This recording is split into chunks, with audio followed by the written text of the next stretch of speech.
한국이라면 일단 체포하고 봅시다. 최근 유럽에서 한국 여권에 대한 규제가 날이 갈수록 높아지고 있습니다. 공항에서 감금시키는 사례까지 늘어나고 있다는데 무슨 일인지 바로 알아보겠습니다. 안녕하세요. 저는 발칸 지역 출신 소피아입니다. 사실 지금은 저를 한국인으로 소개하기 때문에 이런 소개는 굉장히 오랜만인 것 같아요. 불과 몇 년 전만 해도 다 떨어진 옷을 입고 하루하루 생계를 걱정하던 제가 어떻게 한국인으로 살게 되었는지 이야기를 들려드리려고 해요. 제가 태어났던 곳은 아름다운 산과 강이 어우러진 평화로운 마을이었지만 제가 기억하는 고향은 전쟁의 포화 속에 파묻힌 잿빛 풍경뿐이에요. 어린 시절 저에게 가장 선명한 기억은 밤마다 울려 퍼지던 폭격 소리와 가족의 손을 꼭 잡고 대피소로 뛰어가던 순간들이죠. 10살이 되던 해 저는 하루아침에 모든 것을 잃었습니다. 우리 마을을 강타한 갑작스러운 공습으로 부모님과 오빠를 잃었고 저 혼자 살아남았어요. 전쟁은 모든 것을 앗아갔지만 목숨만은 남겨두었죠. 그땐 차라리 죽었으면 좋겠다는 생각을 수도 없이 했습니다. 이건 사랑하는 사람을 잃어본 사람만이 이해할 수 있을 거예요. 그때 그렇게 저는 국경 근처 임시 난민 캠프로 이송되었습니다. 수백 명의 사람들이 좁은 텐트에서 생존을 위해 몸부림치던 그곳에서 저는 처음으로 완전한 고립감을 느꼈어요. 낯선 얼굴들 사이에서 하루하루를 버티는 것만으로도 너무 힘겨웠죠. 하지만 인간은 어떤 상황에서도 살아남을 수 있는 동물인가 봅니다. 며칠이 지나자 저는 생존을 위한 본능적인 리듬을 찾아갔어요. 난민 캠프에서의 시간은 끝없이 길게 느껴졌죠. 끼니를 위해 줄을 서고 깨끗한 물을 받기 위해 또 다른 줄을 서는 단조로운 일상이 계속되었습니다. 그러던 어느 날 저보다 어린 소년 하나가 눈에 들어왔어요. 홀로 구석에 웅크리고 앉아 떨고 있던 그 아이는 라민이었죠. 저처럼 가족을 모두 잃고 혼자 남겨진 라민을 보는 순간 묘한 유대감이 생겼습니다. 어쩌면 그 아이에게서 저 자신을 보았는지도 몰라요. 그날부터 저는 라민을 동생처럼 돌보기 시작했죠. 비록 저 역시 어린아이였지만 누군가를 보호한다는 책임감은 저에게 살아갈 이유를 주었습니다. 하루 배급량 중 더 많은 부분을 라민에게 나눠주고 밤에 악몽에 시달릴 때면 옆에서 달래주며 우리는 작은 가족이 되어갔어요. 난민 캠프의 암울한 현실 속에서도 라민의 미소는 저에게 작은 희망의 불빛이었죠. 그러나 난민 캠프의 상황은 날이 갈수록 악화되었습니다. 지원 물자는 줄어들고 질병이 퍼지기 시작했어요. 그리고 어느 날 캠프 관리자들이 새로운 계획을 발표했죠. 아이들은 더 나은 시설이 있는 곳으로 이송되고 성인들은 다른 캠프로 분산된다는 내용이었습니다. 저는 15살로 성인 그룹에 속했고 라민은 아이들 그룹이었어요. 떠나기 전날 밤 라민이 저에게 속삭였죠. 저는 꼭 다시 만날 거라고, 절대 잊지 않을 거라고 약속했습니다. 하지만 마음 한구석에서는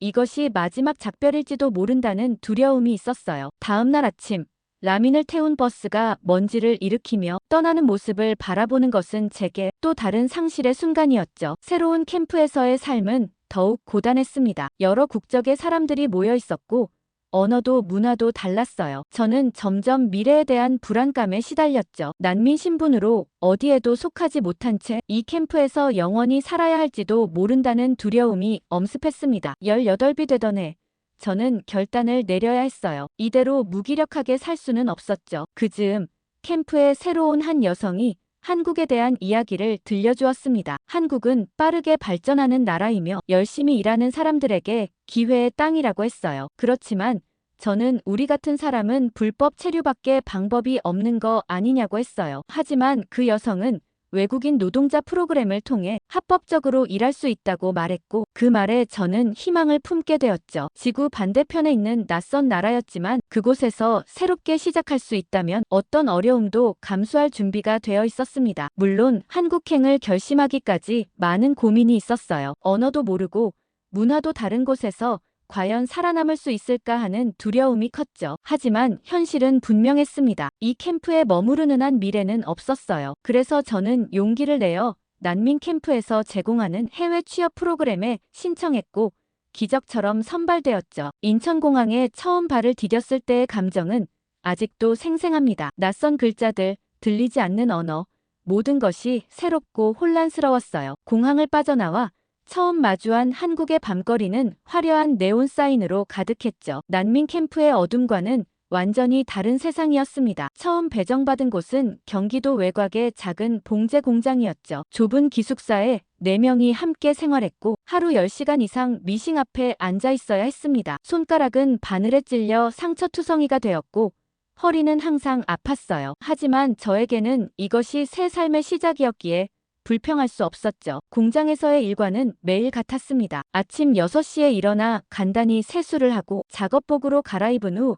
7시부터 시작되는 근무를 위해 서둘러 나섰죠. 좁은 기숙사에서 같은 방을 쓰는 필리핀 여성 마리아와 함께 공장으로 향하는 길은 항상 고요했습니다. 아직 동이 트기 전에 어둑한 새벽길, 우리는 각자의 고향에 대한 그리움을 안고 묵묵히 걸었어요. 공장에 도착하면 바로 작업대에 앉아 하루의 일을 시작했죠. 12시간 동안 같은 동작을 반복하며 저는 종종 머릿속으로 한국어 단어를 외우곤 했어요. 입으로 소리 내지 않고 마음속으로 계속 되뇌었죠. 점심시간에는 한국인 동료들의 대화를 귀 기울여 듣고 가끔은 용기를 내어 간단한 질문을 던지기도 했습니다. 하지만 가장 힘든 것은 몸의 피로가 아닌 마음의 외로움이었어요. 그렇지만 저에게는 다른 선택지가 없었습니다. 이곳에서 살아남아야 했고 그러기 위해서는 언어부터 배워야 했어요. 퇴근 후에는 항상 작은 노트북을 들고 공장 근처 24시간 카페로 향했습니다. 그곳에서 저는 유튜브로 한국어 강의를 보며 독학했죠. 처음에는 문장 구조와 발음이 너무 낯설어 좌절감이 컸지만 포기하지 않고 매일 조금씩 배웠어요. 특히 한국어 능력 시험을 목표로 삼아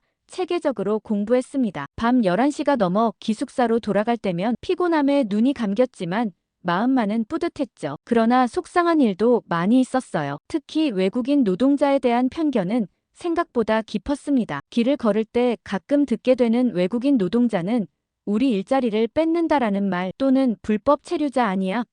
라는 의심의 눈초리가 저를 슬프게 했어요. 하지만 모든 한국인이 그런 것은 아니었죠. 공장에서 함께 일하던 김 여사님은 종종 집에서 만든 김치와 반찬을 나눠주셨고 한국어 공부를 도와주셨습니다. 점차 저의 한국어 실력이 늘어나면서 공장에서의 입지도 달라졌어요. 제가 외국인 노동자들 중 유일하게 한국어로 의사소통이 가능해지자 사장님은 저를 중간 통역 역할로 활용하기 시작했죠. 새로 들어온 외국인 노동자들에게 작업 지시를 전달하고 그들의 고충을 관리자에게 전달하는 일을 맡게 되었습니다. 이 작은 변화가 저에게는 큰 자신감을 주었어요. 특히 기억에 남는 것은 공장에서 품질 문제가 발생했을 때였습니다. 외국인 노동자들이 모두 침묵하는 가운데 제가 용기를 내어 문제점을 정확히 지적하고 해결책을 제안했죠. 그 순간 사장님의 눈빛이 달라졌어요. 그날 이후 사장님은 제게 더 많은 관심을 보이기 시작했습니다. 때로는 퇴근 후 사무실로 불러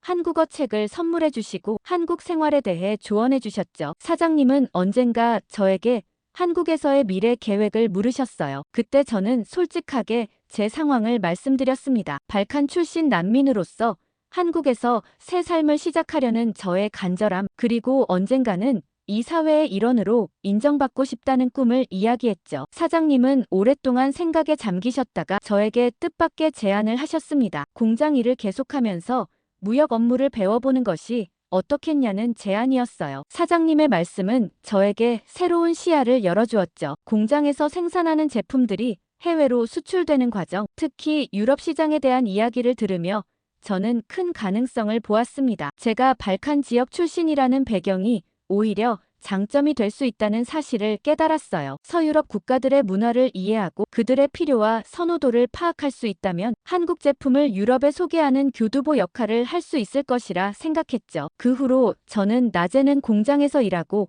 저녁에는 사장님의 지도 아래 무역 업무의 기초를 배우기 시작했습니다. 무엇보다 이 일이 제게 한국 사회에 뿌리내릴 수 있는 가능성을 보여주었기에 열정적으로 배웠죠. 그러면서 조금씩 한국 문화에 대한 이해도 깊어졌어요. 처음에는 단순히 생존을 위해 배우기 시작한 한국어였지만 점차 한국 드라마와 영화를 통해 이 나라의 정서와 가치관을 이해하게 되었죠. 특히 전쟁의 폐허에서 일어나 경제 강국이 된 한국의 역사는 저에게 큰 영감을 주었어요. 한국 전쟁 후 모든 것이 파괴된 상황에서 불과 60여 년 만에 세계적인 경제 강국으로 발돋움한 이 나라의 회복력은 정말 경이로웠습니다. 폐허 속에서도 포기하지 않고 끊임없이 노력해 기적을 이룩한 한국인들의 정신은 제 가슴을 뜨겁게 만들었죠. 저처럼 전쟁의 아픔을 겪은 사람으로서 한국의 이야기는 단순한 역사가 아닌 희망의 메시지였습니다. 만약 한국이 그런 절망적인 상황에서 다시 일어설 수 있었다면 저 역시 제 인생을 다시 세울 수 있다고 믿게 되었어요. 제가 매일 아침 공장으로 향하며 힘든 하루를 시작할 때마다 한강의 기적을 이룬 그 세대의 헌신과 인내를 생각하며 용기를 얻었죠. 그들이 자신의 후손을 위해 희생했듯이 저 역시 더 나은 미래를 위해 오늘의 어려움을 견딜 수 있다고 다짐했습니다. 그러던 어느 날 사장님이 저를 사무실로 부르셨어요. 제가 가진 발칸 지역 문화에 대한 이해와 한국 제품에 대한 지식을 결합해 유럽의 한국 제품을 소개하는 작은 사업을 시작해보는 것이 어떻겠냐고 말이죠. 그 제안은 저에게 큰 도전이었지만 동시에 흥미진진한 기회였습니다. 저는 곧바로 시장 조사를 시작했어요. 특히 발칸 지역과 주변 국가들에 초점을 맞추었습니다. 그곳에서는 한국 제품이 거의 알려져 있지 않았지만 K-팝과 한국 드라마의 인기가 높아지면서 한국 문화에 대한 관심이 증가하고 있었어요. 제가 처음 취급한 상품은 한국 믹스커피였습니다. 유럽에서는 인스턴트 커피가 있지만 한국식 믹스커피의 편리함과 달콤한 맛은 색다른 경험을 제공했죠. 분명 대박이 날 거라 확신했습니다. 하지만 온라인 쇼핑몰 구축은 쉽지 않았죠. 웹 디자인, 결제 시스템, 물류 관리 등 모든 것을 혼자 배워가며 진행했습니다. 처음에는 실수도 많았지만 시행착오를 통해 점점 나아졌죠. 사이트가 드디어 완성되었을 때 그 뿌듯함은 말로 표현할 수 없었습니다. 첫 주문이 들어왔던 날을 저는 평생 잊지 못할 거예요. 독일에 살고 있는 한 고객이 한국 믹스커피 세트를 주문했죠. 그 작은 주문이 제게는 큰 희망과 성취감을 주었습니다. 조심스럽게 포장하고 배송 과정을 꼼꼼히 확인하며 첫 고객에게 특별한 경험을 제공하기 위해 최선을 다했어요. 그 고객으로부터 긍정적인 후기를 받았을 때 저는 이 사업이 성공할 수 있다는 확신을 갖게 되었죠. 그리고 어느 정도 자리를 잡은 후에는 공장을 그만두고 본격적으로 사업에 매진했고 3년이 지나자 저는 유럽 시장에서 인정받는 한국 제품 전문 쇼핑몰로 성장했습니다. 그 무렵 저는 작은 사무실을 마련하고 정규직 직원 몇 명을 고용할 수 있게 되었죠. 경제적으로 안정을 찾게 되자 저는 오랫동안 마음에 품어왔던 꿈을 실현할 시간이 왔다고 느꼈습니다. 바로 한국 국적 취득이었어요. 처음 한국에 왔을 때부터 저는 이 나라에 깊은 애정을 느꼈고 언젠가는 법적으로도 이 사회의 일원이 되고 싶었죠. 하지만 귀화 신청 과정은 생각보다 훨씬 복잡하고 까다로웠어요. 먼저 한국어 능력 시험에서 높은 점수를 받아야 했고 한국 역사와 문화 사회 제도에 대한 이해를 증명해야 했죠. 또한 재정 상태와 납세 기록 그리고 범죄 이력 등 모든 것이 꼼꼼히 검토되었습니다. 특히 제가 난민 출신이라 시간이 더 오래 걸렸습니다. 그리고 드디어 면접 심사를 보던 날 당시 저는 무척 긴장했어요. 심사관들 앞에서 제 인생 이야기를 풀어내고 왜 한국 국적을 원하는지 설명했습니다. 전쟁으로 고향을 잃은 난민으로서 한국에서 새 삶을 찾게 된 과정, 그리고 이 나라에 대한 제 사랑과 헌신을 진심을 담아 이야기했죠. 심사관들의 표정은 냉정했지만 저는 제 진심이 전달되기를 간절히 바랐습니다. 그리고 마침내 법무부에서 편지를 한 통 받을 수 있었죠. 편지의 첫 줄을 읽자마자 저는 눈물을 펑펑 흘렸습니다. 귀하의 대한민국 국적 취득이 승인되었음을 알려드립니다. 그 순간의 감정은 말로 표현할 수 없겠더라고요. 그리고 여권을 받던 날 저는 사무실에서 또 한 번 혼자 조용히 울었어요. 그것은 기쁨의 눈물이자 지난 세월에 대한 위로의 눈물이었죠. 무엇보다 이제는 난민이라는 꼬리표 없이 당당한 한 나라의 국민으로 세계를 마주할 수 있다는 사실이 저를 압도했습니다. 여권을 가슴에 안고 저는 이 순간을 위해 모든 어려움을 견뎌온 제 자신에게 감사했어요. 하지만 동시에 제 마음 한구석에는 깊은 슬픔이 자리 잡았습니다. 그것은 난민 캠프에서 헤어진 라민에 대한 그리움이었죠. 그간 매년 적십 자사를 통해 그의 소식을 찾으려 노력했지만 전쟁 후의 혼란 속에서 많은 기록이 소실되었고 그의 흔적을 찾기는 너무 어려웠습니다. 시간이 지나면서 저는 라민을 다시 만날 수 있다는 희망을 점점 잃어갔어요. 그러던 어느 평범한 월요일 아침 제 이메일함에 낯선 메시지가 하나 도착했죠. 터키 이스탄불에 거주하는 마리아라는 여성이 보낸 것이었습니다. 그녀는 적십자사 홈페이지에서 라민을 찾는 글을 보고 연락했다고 했어요. 놀랍게도 그녀의 남편이 바로 라민이라는 것이었죠. 발칸 지역 난민 출신의 라민은 터키에서 새 삶을 시작했고 지금은 이스탄불에서 작은 카페를 운영하고 있다고 했습니다. 이메일을 읽는 순간 제 심장은 거의 멈추는 듯 했어요. 수년간 찾아 헤매던 라민이 실제로 존재하고 그것도 잘 지내고 있다는 사실은 믿기 어려웠죠. 마리아는 메시지에 라민의 사진도 첨부했습니다. 어린 소년의 모습은 사라졌지만 그 눈빛만은 제가 기억하는 그대로였어요. 따뜻하고 선한 그러나 깊은 슬픔이 감춰진 눈빛이었죠. 마리아에 따르면 라민도 오랫동안 저를 찾고 있었다고 합니다. 그는 저에 대한 기억을 소중히 간직하고 있었고 난민 캠프에서 자신을 돌봐준 누나에 대해 종종 이야기했다고 했어요. 메시지 끝에 라민이 저를 만나고 싶어 한다고 전했죠. 즉시 저는 답장을 보냈습니다. 그동안의 제 이야기와 한국에서의 삶, 그리고 라민을 찾기 위해 노력했던 모든 시도에 대해 진심을 담아 썼어요. 마지막으로 가능한 빨리 터키를 방문하고 싶다는 의사를 전했죠. 그날 밤 저는 오랜만에 난민 캠프에서의 기억들을 다시 떠올렸습니다. 추위와 배고픔 속에서도 서로를 의지하며 살아갔던 시간들, 라민의 작은 손을 잡고 식량 배급을 받으러 가던 순간들, 그리고 마지막으로 그를 배웅하던 가슴 아픈 이별까지 모든 기억이 선명하게 되살아났어요. 그리고 곧장 터키행 항공편을 예약하고 이스탄불에서의 숙소도 준비했어요. 모든 것이 순조롭게 진행되었죠. 그리고 마침내 출발 전날 저는 오랜만에 한국 여권을 손에 들었습니다. 이제 이 여권으로 세계 어디든 자유롭게 갈 수 있다는 사실이 새삼 감사하게 느껴졌어요. 예전에 난민 신분으로는 상상도 할 수 없었던 자유였죠. 인천에서 이스탄불까지의 11시간 비행 동안 저는 다양한 감정에 휩싸였어요. 창밖으로 보이는 구름 위로 붉게 물든 노을을 바라보며 과거와 현재가 교차하는 이 순간의 의미를 곱씹었습니다. 난민 캠프에서 헤어진 지 15년, 그 사이 저와 라민은 각자의 길을 걸어왔고 이제 다시 만나게 될 것이라는 사실이 믿기지 않았죠. 기내식을 먹으며 저는 라민과 마지막으로 나눈 식사를 떠올렸어요. 난민 캠프에서 배급받은 빵과 수프를 나눠 먹으며 언젠가는 더 나은 곳에서 맛있는 음식을 함께 먹자고 약속했던 기억이 선명하게 떠올랐죠. 그때는 그저 어린아이의 꿈 같은 이야기였는데 이제 그 약속이 실현될 수 있다니 감회가 정말 새로웠습니다. 비행기가 이스탄불 공항에 접근하면서 기장은 현지 시간과 날씨를 안내했어요. 창밖으로 보이는 이스탄불의 야경은 한강의 그것과는 또 다른 매력이 있었죠. 유럽과 아시아의 경계에 자리한 이 고대 도시는 저처럼 여러 문화의 교차점에 서 있는 존재였습니다. 이런 생각을 하니 이스탄불이 더욱 특별하게 느껴졌어요. 비행기가 착륙하고 승객들이 짐을 챙겨 내리기 시작했죠. 저는 가방에서 한국 여권을 꺼내 손에 쥐었습니다. 진한 남색 표지의 이 작은 책자는 이제 제 정체성을 상징하는 물건이 되었어요. 예전에는 난민 증명서를 들고 불안한 마음으로 국경을 넘던 기억이 있는데 이제는 당당한 한국 시민으로서 세계를 여행할 수 있다는 사실이 여전히 놀라웠죠. 이스탄불 공항은 생각보다 훨씬 크고 현대적이었습니다. 수많은 여행자들이 분주하게 오가는 모습을 보며 저는 라민과의 만남을 앞두고 설렘과 긴장이 교차했어요. 긴 복도를 따라 걸으며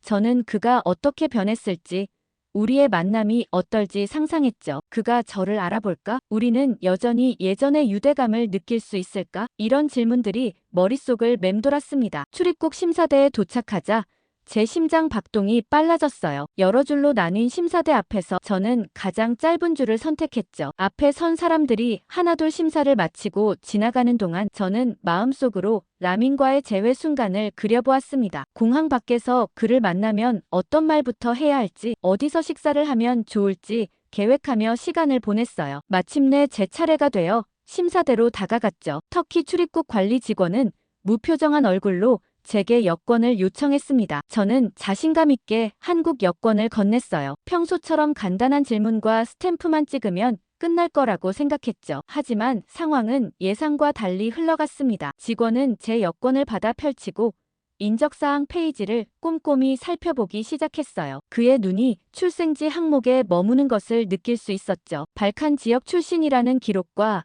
한국 국적 사이의 불일치가 그의 의심을 불러일으킨 듯 했습니다. 그는 컴퓨터로 무언가를 확인한 후 다시 여권을 살펴보며 미간을 찌푸렸어요. 심사대 직원은 갑자기 옆에 있던 동료에게 제 여권을 보여주며 뭔가를 물었죠. 두 사람이 작은 목소리로 대화를 나누는 동안 저는 불안함을 느끼기 시작했습니다. 보통 여권 심사는 몇 초면 끝나는데 이미 몇 분이 지났기 때문이에요. 뒤에 선 사람들이 지루함과 의아함을 표현하기 시작했고 제 심장 박동은 점점 더 빨라졌죠. 마침내 직원은 제게 한국어를 하냐고 물었습니다. 저는 당연히 유창한 한국어를 구사한다고 대답했어요. 그러자 그는 다시 여권을 살펴보더니 무전기로 누군가를 불렀죠. 그 순간 저는 뭔가 잘못되고 있다는 것을 직감했습니다. 긴장된 마음으로 상황을 설명하려 했지만 직원은 제게 잠시 기다려달라는 손짓만 했어요. 몇 분 후 제복을 입은 2명의 공항 경찰이 심사대로 다가왔습니다. 그들은 저를 한쪽으로 안내하더니 신분 확인을 위해 따로 조사가 필요하다고 말했죠. 저는 당황스러웠지만 분명 오해일 거라고 생각하며 그들을 따라갔어요. 그들은 저를 공항 한편에 위치한 작은 사무실로 안내했습니다. 사무실에 들어서자 더 많은 제복 입은 인원들이 있었죠. 책상 뒤에 앉은 상급 직원으로 보이는 남성이 제게 여권을 다시 요구했습니다. 저는 차분히 여권을 건네며 무슨 문제가 있는지 물었어요. 그는 여권을 세밀히 검사하더니 발칸 지역 출신이 어떻게 한국 국적을 가질 수 있냐고 의심스러운 눈초리로 물었죠. 저는 깊은 숨을 들이마시고 제 이야기를 간략히 설명하기 시작했습니다. 하지만 제 말을 듣는 그의 표정은 점점 더 의심스러워졌어요. 그는 제가 말하는 도중에 여권의 각 페이지를 더 자세히 살펴보며 마치 위조 흔적을 찾는 듯한 태도를 보였죠. 설명을 마치자 그는 잠시 침묵했다가 제게 기다려달라며 밖으로 나갔습니다. 저는 의자에 앉아 초조하게 기다렸어요. 이런 상황은 처음이라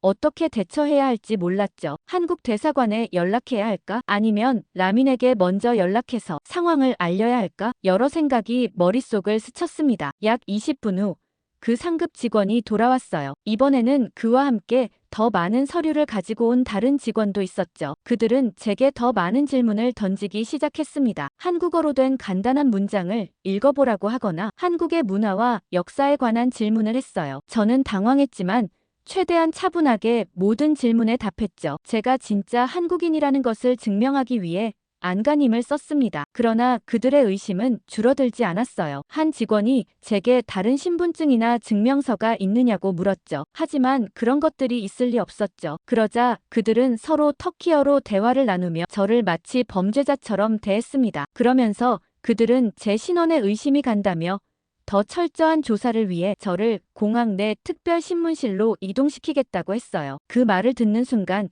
저는 충격에 빠졌죠. 그러면서 공항 경찰은 제 가방과 짐을 철저히 뒤지기 시작했죠. 그들은 의심스러운 물건이 있는지 꼼꼼히 검사했습니다. 너무 화가 났지만 저는 최대한 침착함을 유지하려고 노력했죠. 지금 화를 내거나 저항한다면 상황이 더 악화될 수 있다는 것을 알았기 때문입니다. 그러더니 한 경찰관이 갑자기 제 가방에서 찾은 스마트폰을 들고 왔죠. 그는 폰을 켜보라고 요구했습니다. 저는 지문으로 폰을 열었고 그들은 즉시 제 갤러리와 메시지 그리고 이메일까지 샅샅이 살펴보기 시작했어요. 개인정보가 이렇게 무단으로 조사받는 것은 매우 불쾌했지만 저는 항의할 수 없었죠. 지금 상황에서는 협조하는 것만이 빨리 이곳을 벗어날 수 있는 방법이라고 생각했습니다. 그들은 제 폰에서 라민의 아내 마리아와 주고받은 이메일을 발견했어요. 이 이메일들이 오히려 저에게 불리하게 작용했죠. 경찰관들은 이것이 터키 내 불법 네트워크와의 연락 증거라고 의심했습니다. 저는 그저 오래된 친구를 만나러 온 것뿐이라고 거듭 설명했지만 그들의 의심은 더욱 깊어져만 갔어요. 메흐메트는 경찰관의 말을 번역하며 그들이 제가 신분 세탁을 했다고 의심한다고 전했죠. 즉, 발칸 지역 난민 신분을 숨기고 한국 국적을 취득한 후 다시 터키로 들어와 불법 활동을 하려는 것이 아니냐는 의심이었습니다. 특히 최근 터키에서는 한국 여권을 통한 서류 위조 조직이 활발히 활동하고 있어 당국이 매우 경계하고 있다고 했어요. 저는 화를 억누르며 한국 대사관에 연락할 권리를 다시 요청했어요. 한국 국적자로서 당연히 가진 권리였죠. 하지만 경찰관들은 조사가 끝날 때까지 외부 연락은 허용할 수 없다며 거부했습니다. 신문은 밤늦게까지 계속되었어요. 신문이 잠시 중단되었을 때 저는 통역관 메흐메트에게 지금 상황이 얼마나 심각한지 물었어요. 그는 낮은 목소리로 터키가 최근 불법 입국과 위조 여권 문제로 매우 엄격해졌다고 설명했죠. 특히 제 상황처럼 출생지와 국적이 불일치하는 경우 당국은 매우 의심스러워한다고 했습니다. 그의 설명을 듣고 나니 제 상황이 얼마나 불리한지 실감할 수 있었어요. 신문이 재개되었고 이번에는 더 강경한 어조로 진행되었죠. 한 경찰관은 메흐메트를 통해 제가 정직하게 말하지 않으면 상황이 더 심각해질 수 있다고 경고했습니다. 그들은 이제 제가 단순한 여행객이 아니라 잠재적인 간첩 또는 위장 망명자로 의심하기 시작했어요. 이런 혐의는 너무나 터무니없어 처음에는 어이가 없었지만 그들의 진지한 표정을 보니 실제로 저를 그런 존재로 의심하고 있다는 사실이 분명했죠. 새벽녘 경찰관들은 잠시 방을 나갔습니다. 메흐메트만이 저와 함께 남았죠. 그는 조용히 제게 상황이 좋아 보이지 않는다고 말했어요. 당국은 제 신원에 강한 의심을 품고 있으며 이미 제 체류를 불허하는 방향으로 기울고 있다고 했습니다. 최악의 경우 제 입국이 거부되고 추방될 수도 있다는 것이었죠. 그 말을 들은 저는 절망감에 빠졌어요. 한국 국적을 취득했는데도 여전히 난민 취급을 받고 있다는 사실이 슬펐죠. 경찰관들이 돌아왔을 때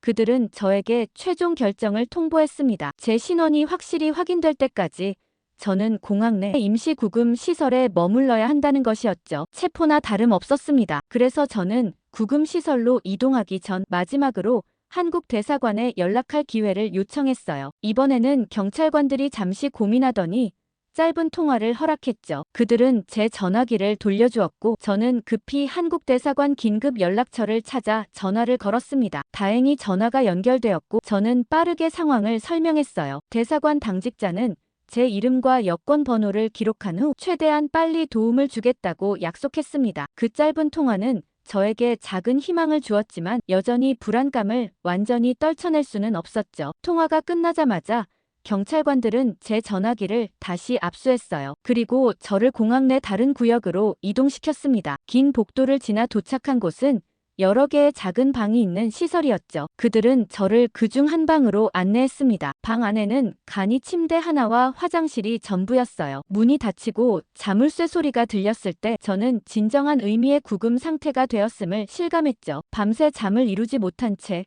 저는 창문 없는 방에서 시간이 가는 줄도 모르고 앉아 있었습니다. 머릿속에는 계속해서 같은 질문이 맴돌았어요. 라미는 지금 어디에 있을까? 그는 얼마나 걱정하고 있을까? 과연 우리는 만날 수 있을까? 그리고 무엇보다 이 악몽 같은 상황에서 어떻게 빠져나갈 수 있을까? 다음 날 아침이 되자 한국 대사관에서 영사 담당관이 직접 공항으로 오고 있다는 얘기를 들었습니다. 저는 역시 한국이란 생각이 들었죠. 약 2시간 후 문이 열리고 정장을 입은 한국인 남성이 들어왔습니다. 그는 자신을 김준호 영사라고 소개했어요. 그를 보는 순간 제 눈에서 눈물이 흘러내렸죠. 며칠간의 고립과 불안 속에서 처음으로 친숙한 존재를 마주한 것이었습니다. 김 영사는 저에게 한국어로 상황이 어떤지 물었고 대사관이 이 일을 매우 심각하게 받아들이고 있다고 말했어요. 김 영사는 터키 관리들과 대화를 시작했습니다. 그의 태도는 공손했지만 동시에 단호했어요. 그는 저의 한국 국적이 합법적이며 한국 정부가 저를 보호할 책임이 있다고 명확히 했죠. 또한 한국과 터키 간의 우호적인 외교 관계를 언급하며 이 사안이 빨리 해결되기를 바란다는 뜻을 전했습니다. 터키 관리들은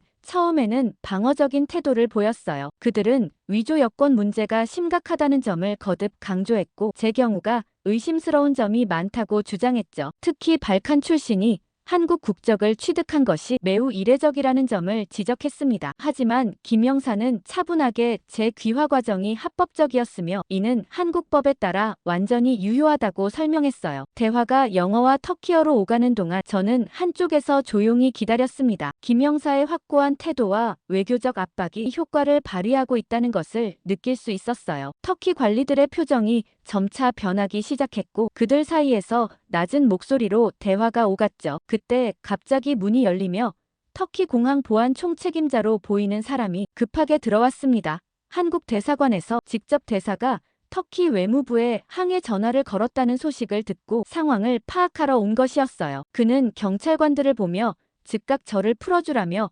목소리를 높였고 곧 모든 분위기가 완전히 바뀌었습니다. 그가 저에게 직접 다가와 깍듯이 사과하며 이런 일이 있어서는 안 된다고 반복해서 말했죠. 모든 제한이 해제되고 제 소지품이 반환되었어요. 휴대전화 전원을 켜자마자 수많은 알림이 뜨더군요. 라민과 마리아에게서 온 걱정스러운 메시지들, 그리고 여러 부재중 전화까지. 저는 먼저 라민에게 짧은 메시지를 보냈습니다. 공항에서 약간의 문제가 있었지만 이제 해결되었고 곧 만날 수 있을 것이라고 말이에요. 저는 김영사님께 정말 감사하다고 말씀드렸습니다. 한국이 뭐든 빠르다고 알고 있지만 이런 것까지 빨리 해결해 주시다니 정말 감사하다고 말이죠. 공항을 나서기 전 김영사는 언제든 문제가 생기면 즉시 연락하라고 했어요. 마침내 공항 출구로 향하는 동안 저는 이 경험을 통해 많은 것을 깨달았다고 느꼈어요. 한국 국적이 제게 단순한 법적 지위 이상의 의미를 가진다는 것, 그리고 한국가의 보호를 받는다는 것이 얼마나 중요한지를 깊이 체감했죠. 난민 시절에는